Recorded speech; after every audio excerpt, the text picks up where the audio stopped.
Dodge City. There ain't no better place for true hospitality. Weekday afternoons starting at 1 on MeTV. 5 or 6 is weather coverage you can count on. The Coffee Club on News Channel 6, sponsored by Honda Cars of Aiken.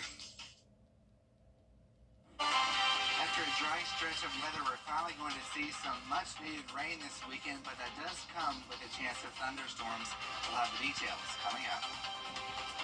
Right now on News Channel 6 at 4, a look at those burn bans that we've been hearing about lately. Why they're important and what happens if you don't follow them.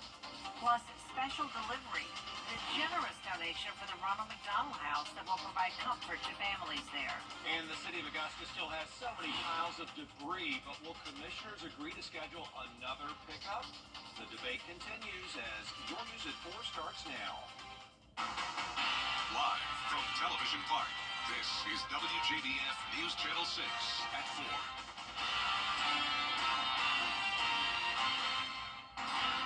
Hey everybody, I'm Brad Means. And I'm Jenny Montgomery. Thank you so much for joining us.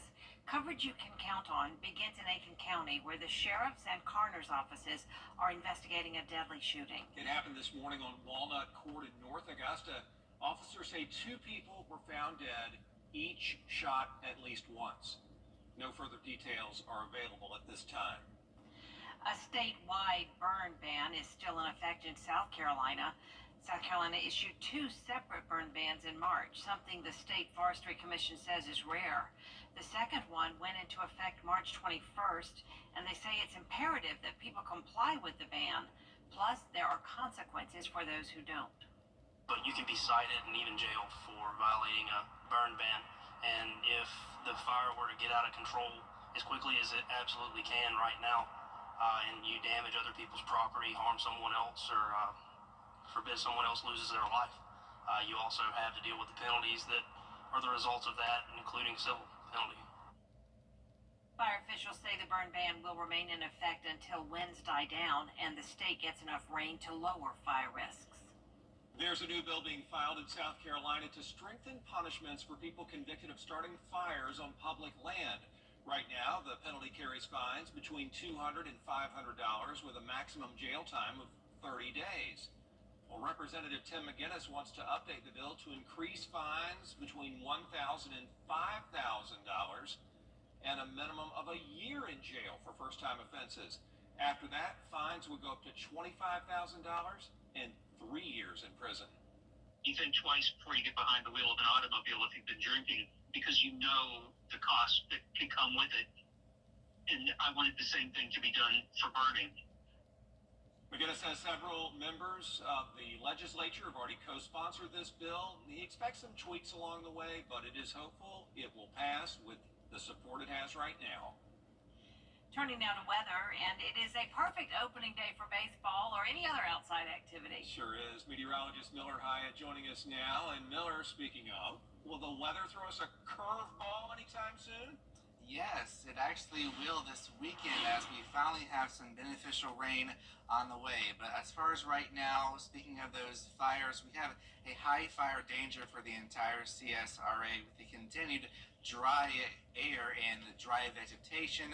We have light winds. Thankfully, they're not as gusty as yesterday, and that relative humidity value is very low as well. So just take note of that. Right now, check out the humidity in McCormick, 19%, 20% in Augusta, 21% in Aiken, 20% right now in Louisville. Temperature-wise, nice and comfy, 74 in Augusta, 70 Saluda, 74 Gibson, 72 in Allendale. Winds are much lighter today, sustained around 8 miles an hour in Augusta, so our fire threat isn't as high as it was yesterday, but still, you don't want to do any burning or anything like that outdoors. So right now over at the airport, it is crystal clear, not a cloud in the sky right now, beautiful, and that is the same for everyone across the area as high pressure is locked in place.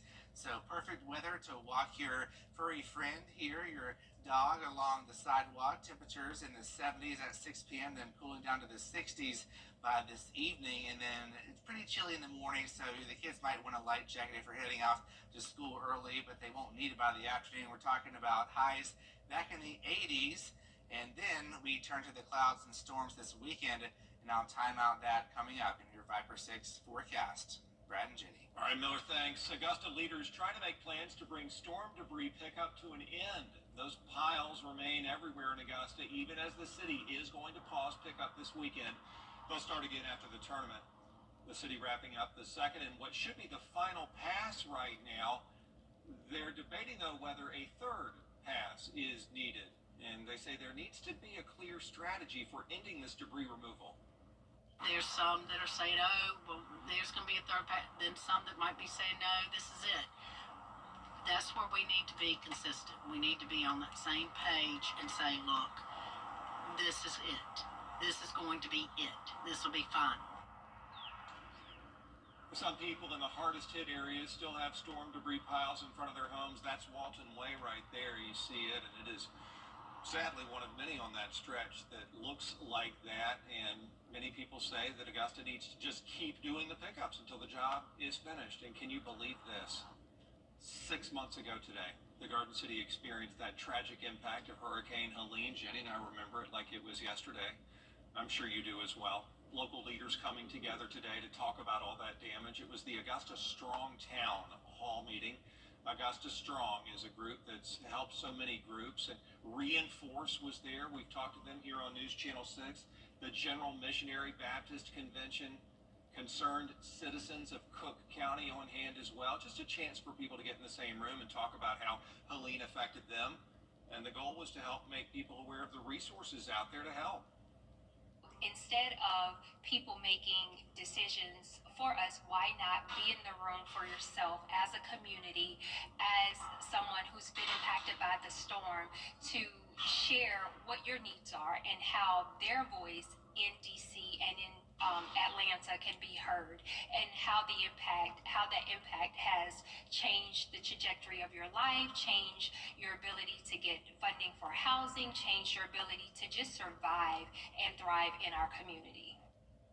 Event leaders also talked about the Community Development Block Grant, or CDBG, available to Georgians. If you'd like to apply or find out more about it, go to WJBF.com.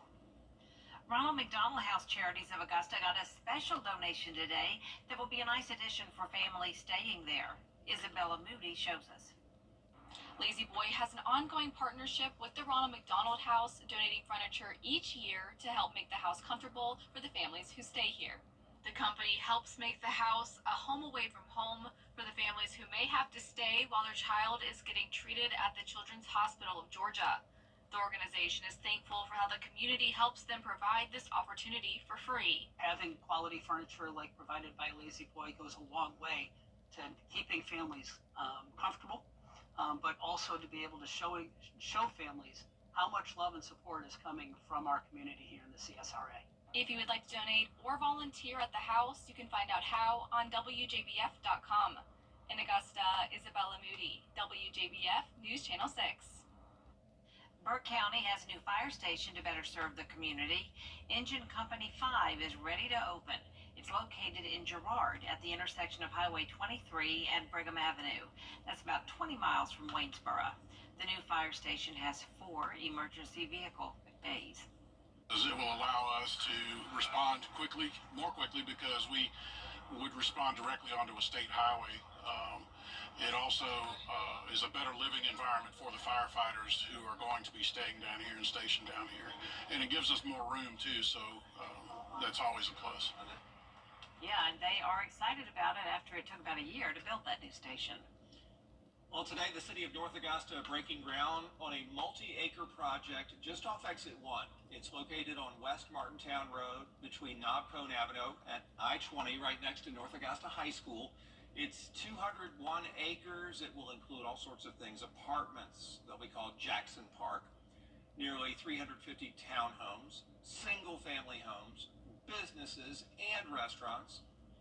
There will be some streets and some changes out on Martintown Road. There are going to be some lights here. There'll be a light at the exit. There'll be a light at Knobcone. There's been a lot of cooperation and collaboration with North Augusta, and so it's been a very thought out process over the last 7 years. And so I think again it's going to be a great gateway into the city of North Augusta. The name Hive comes from the things happening around the community. We'll have more on today's groundbreaking on News Channel 6 at 5.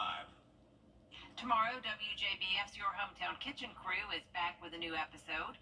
The show highlights local chefs of all levels as they share recipes and tell their stories.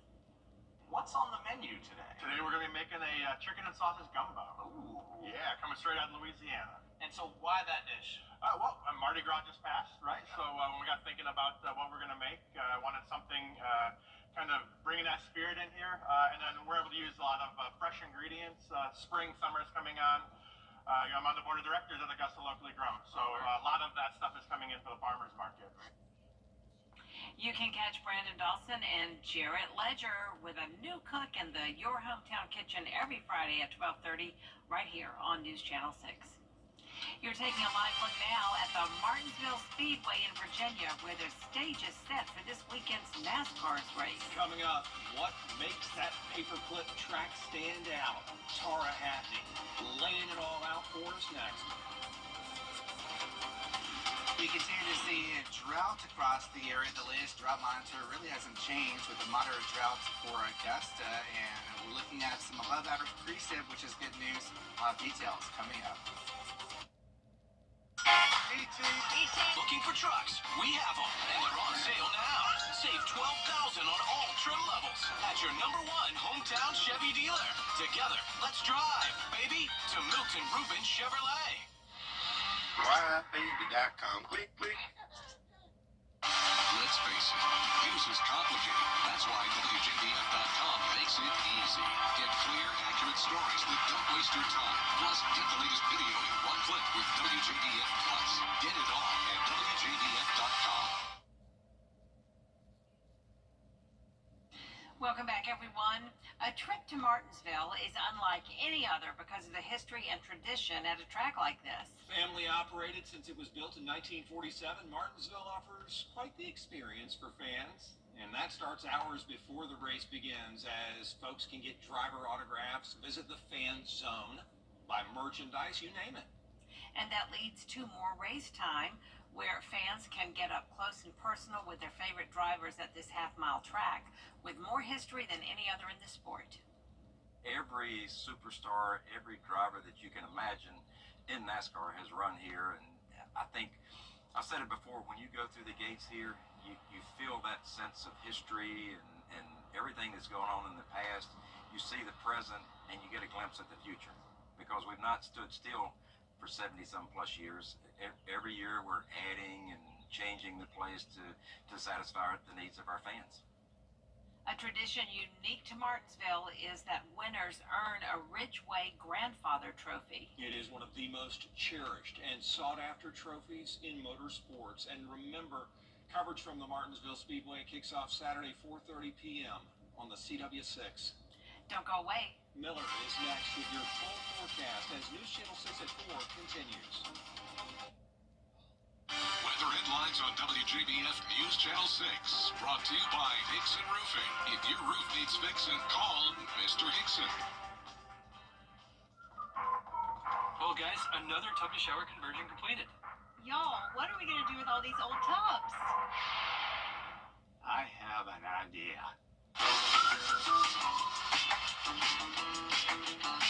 Join the Bathfitter family today with 0% interest financing for 24 months.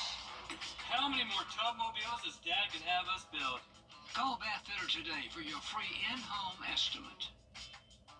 Looking to save on internet and on the go with Wi-Fi Power Boost. Plus, when you switch from Verizon or AT&T, save over $1,000 in your first year and get a free 5G phone. Switch today and save on internet and mobile. Only with Xfinity. Get in, let's drive, baby, to Milton Rubin Superstore. Everybody's so friendly, and they're honest, and easy to deal with. They're not pushy. It's just been a great experience. I won't go anywhere else. Definitely not. I've sent several of my friends here, and they've treated them well too. They built their reputation on service and treat people fairly. You're a VIP at Milton Rubin Superstore. WJBF.com. Click, click. Get ready, get set, and go to Milton Ruben Toyota, where you can get a new RAV4. Now only $369. $369 a month. Or choose a new Grand Highlander, just $499 a month. During Toyota's Ready, Set, Go sales event at Milton Ruben Toyota. Get a new RAV4. Now only $369. $369 a month. Get in. Let's drive, baby, to Milton Ruben Toyota. DriveBaby.com. Click, click.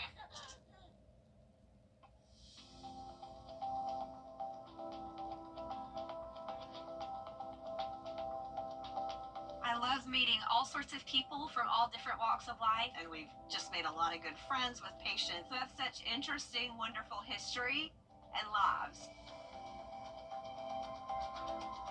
No matter where you are in life or who you may be, please come into our office. We'd love to help you.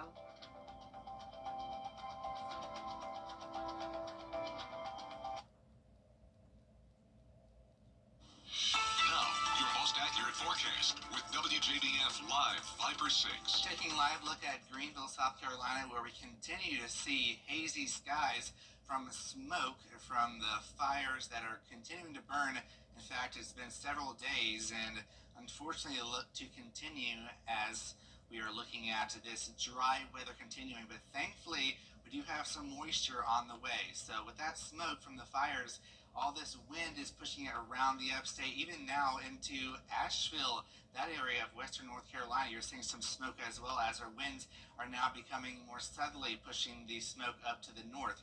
Thankfully, that smoke is not reaching our area, which is good news. So we do have some burns across our Georgia counties, and just note that is not a good idea to do any burning out there, because we do have very dry vegetation, and that could easily spread a wildfire. So humidity right now at 21% here in Augusta, 20% in Columbia. Looking at our winds, notice they've now become more southerly. Thankfully not as breezy as yesterday, so we don't have as high of a fire danger, but still with the dry vegetation and dry air, that could easily spread a wildfire if something sparks. So outdoor burning is strongly discouraged in Georgia and is prohibited to do any burning whatsoever in the state of South Carolina. So satellite and radar shows high pressure responsible for all this dry air is now pushing out, and in its place is going to be a lot of moisture that is already developing off towards Texas. And notice all this green here in water vapor that indicates humid air, which is what we want to alleviate this dryness, and that is on the way as we go into the weekend, which is good news. So those fire dangers will lower substantially. So looking at our next 3 days here, we're looking at increase in clouds and increase in dew points, so we won't really have that fire danger much longer, especially on Sunday, because we'll have the rain. It'll be scattered in nature, maybe a few storms. The bigger threat of storms comes in on Monday. So let's look at Futurecast here. The next 48 hours shows the rain holds off to the west, and we'll see some increase in clouds tomorrow, but no rainfall, no need for any rain gear. And then starting the weekend on Saturday, you won't need rain gear either. You just will notice a lot of clouds starting to bubble up. And then when you get to Saturday night, maybe a few showers. And then on Sunday is really when we're going to start to get those rain showers. And you can see here, as we look at our next weather maker here, more pop-up showers, maybe a rumble of thunder. No severe weather right now looking Sunday, but Monday we could see severe weather threat as we go forward around Monday afternoon, say around 3 o'clock. So we're watching that very closely. Right now it's still too early to tell exactly what we're going to be seeing. So we do have that high threat of rainfall, beneficial Monday, and then very warm at the end of next week in the upper 80s. Brad and Jenny. All right, Miller, coming up, can a new type of golf ball improve your game? Why the inventor says yes, and what makes them different from others. Next. March 26th and Lionel Smith Limited. A scientist says he has revolutionized the game of golf with a new ball. He says he created a new coating that makes the ball behave differently on the green. When the grass is dry, it absorbs water to slow the ball down. When the grass is wet, it repels water to make the ball roll faster. The idea is that this ball will help golfers focus on hitting in the right direction instead of worrying about course conditions and speed. Chemist Thomas Kennedy says, as far as he can tell, the coating doesn't violate any golf association standards. So using isn't cheating, and we were having that discussion during the commercial break. Would it be legal in an official event? He says he thinks it would be. Wow, interesting. There'll be a lot of conversation about that, I'm sure. Oh, yeah. Well, that does it for us for this half hour. A lot more coming up for you on News Channel 6 at 4:30. Including federal aid that could save family farms in Georgia. Don't go away.